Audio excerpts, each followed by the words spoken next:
This is LiveWell Talk on shoulder, hip, knee, arthritis, and treatment. I'm Dr. Dustin Arnold, Chief Medical Officer at Unity Point Health, St. Luke's Hospital. Today's guest is Dr. Jeffrey Nassif, orthopedic surgeon with Physicians Clinic of Iowa.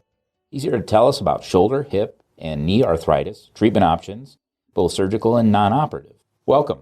Thank you for having me today. Let's start with, if I'm a patient, I'm considering being evaluated for having ongoing pain in my shoulder, my hips, or my knees. What would be the trigger for me to go see my doctor? Usually I tell people when they start having pain in their joints to take some sort of over-the-counter medication if their pain affects their daily activities. And the safest medicine to start out with is Tylenol. And that's usually what we tell them to start out with. It's a simple pain medication. The downside, it doesn't have any anti-inflammatory effect. So if Tylenol isn't adequate, and they're able to, and their medical doctor allows them to take ibuprofen or Aleve, we have them take that. And if they're able to function and, with those medications, then we tell them to keep going. If it gets to the point they can't function and do the things they want to do, or the pain wakes them up at nighttime despite taking those medications, that's when I think they should be evaluated for their pain.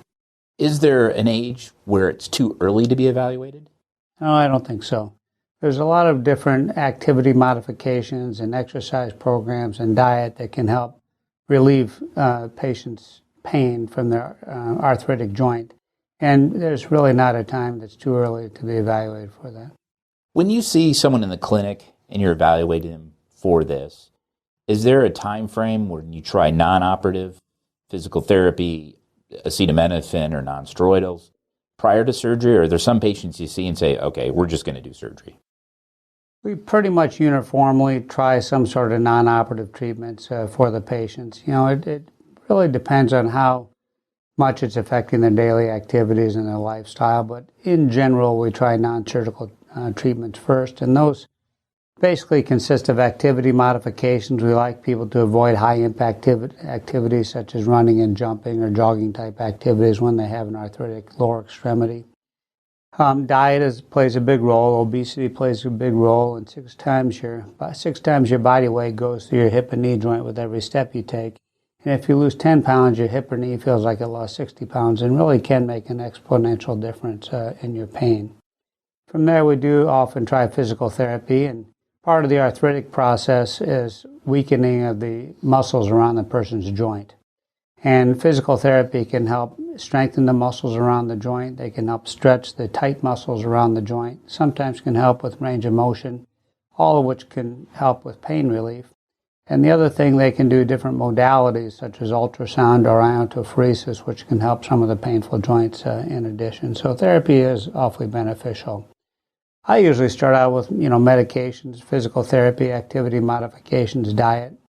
If that doesn't help, then we talk about different injections that we can try. On injections, the first let's talk about is corticosteroid injection. Is there too many of those to give onto a particular patient? Like, is there a number that, okay, we're just going to give this many and not give any more? So when we talk about corticosteroids, not everybody knows what corticosteroids are. The simple term, they're cortisone shots. And my thought, and it's pretty universal, I think, that a person can have 3 cortisone shots per joint per year. And that can sometimes go on for a long time. So I kind of tell patients if they get more than 4 months pain relief from their cortisone shot, I think they ought to just keep doing it. Okay, that's good advice. What about the cartilage substitutes? Those were popular a couple of years ago. Are those still effective? So the other type of injection is called viscosupplementation, and there's a bunch of different brands for the same thing.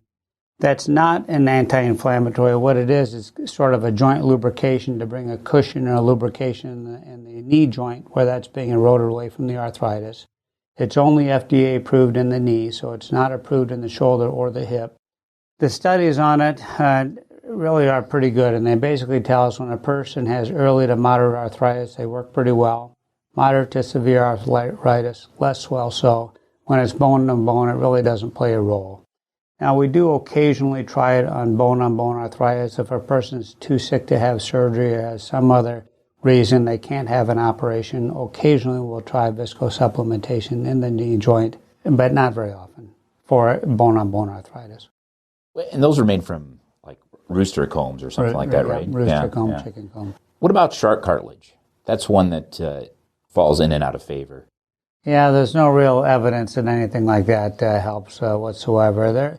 There is some reasonable evidence that glucosamine and chondroitin sulfate helps, and that's a reasonable thing to try. You have to take the correct number of milligrams per day. In general, you have to take it for 3 months to know whether or not it's going to help. If you think it's helping after 3 months, you keep taking it. If after 3 months you don't think it helped, you gave it the old college try. Yeah, I think that's good advice. I always tell patients, don't mortgage the house to pay for these supplements. Try them. If they work, great. If not, get rid of them. Yeah, I think that's good advice. What is the most common occupation that you see that has affliction of the shoulder? Well, that's a good question. A lot of people that have problems with their shoulder have heavy overhead use or over-the-shoulder use of their arms, and are doing a lot of heavy lifting, especially above the level of their shoulders, tend to have problems with their shoulders. Okay. I think patients underestimate, this is my non-orthopedic opinion, they underestimate how big a shoulder surgery is. They think it's, you walk with your arms, put your arm in a sling and try to walk, or put your leg in a cast and try to walk, and you'll find that you walk with your arms.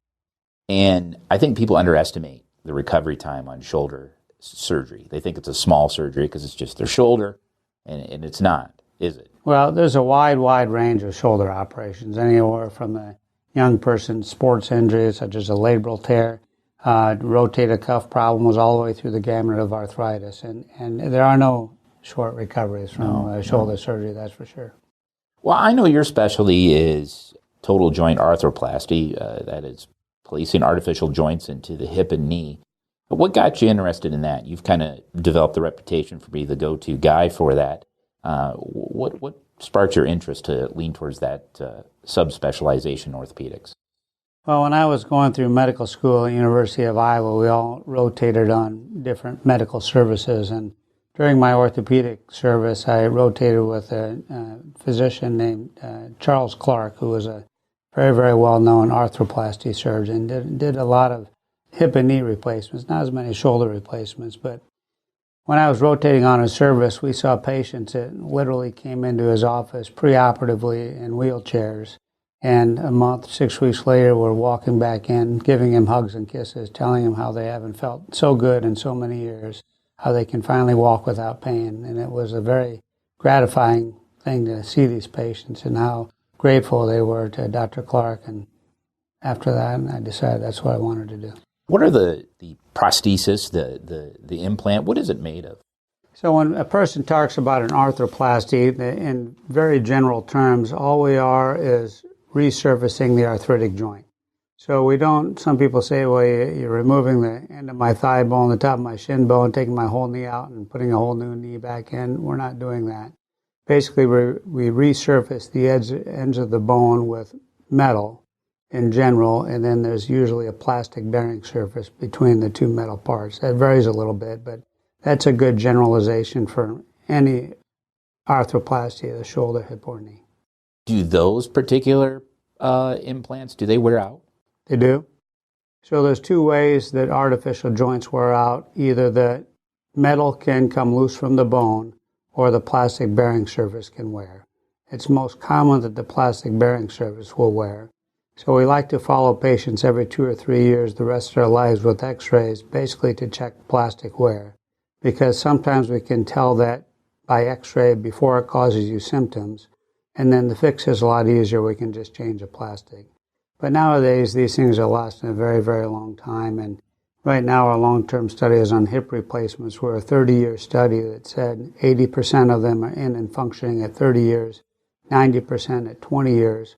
Our knee replacement studies are basically 20-year studies saying that 93 to 95% will last longer than 20 years.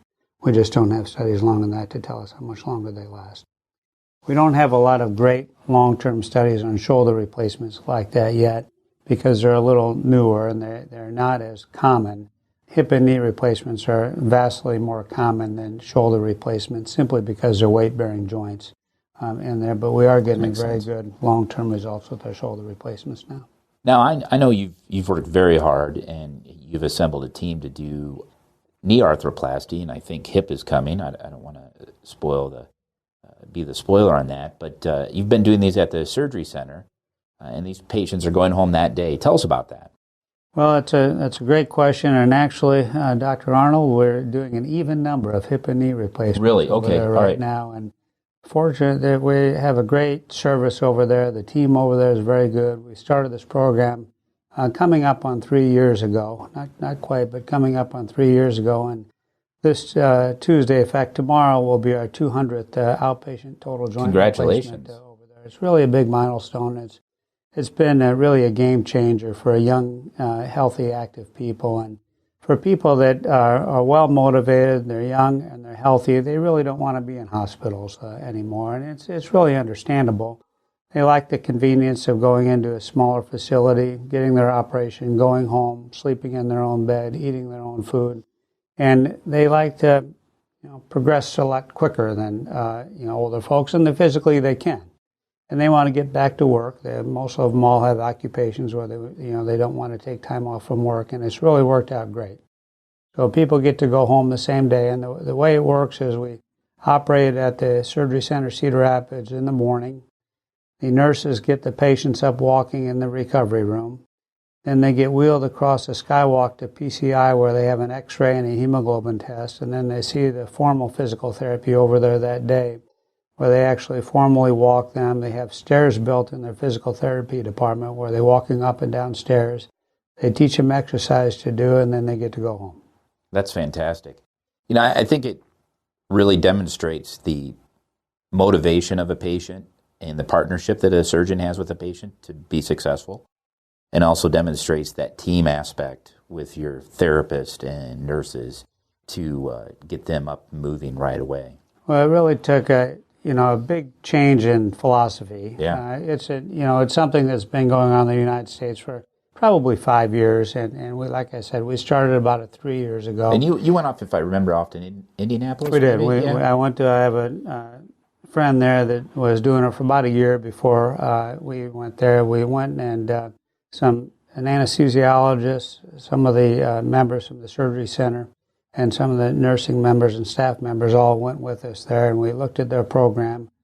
It really took a coordinated effort through nursing, administration, therapy, x-ray department, lab to get everything arranged, and it took us a little while. But now it's really working fabulous. Yeah, that's fantastic. Good outcomes, from what I've been told, and a lower cost. Is there any other surgery center in Eastern Iowa doing this?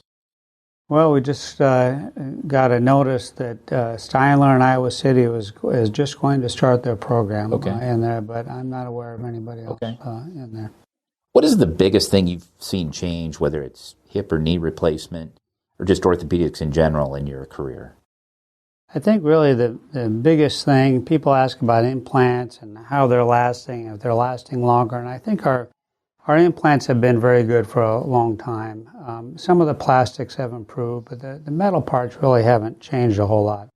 I think that really the biggest thing that's changed in the last 5 to 8 years is our perioperative pain management.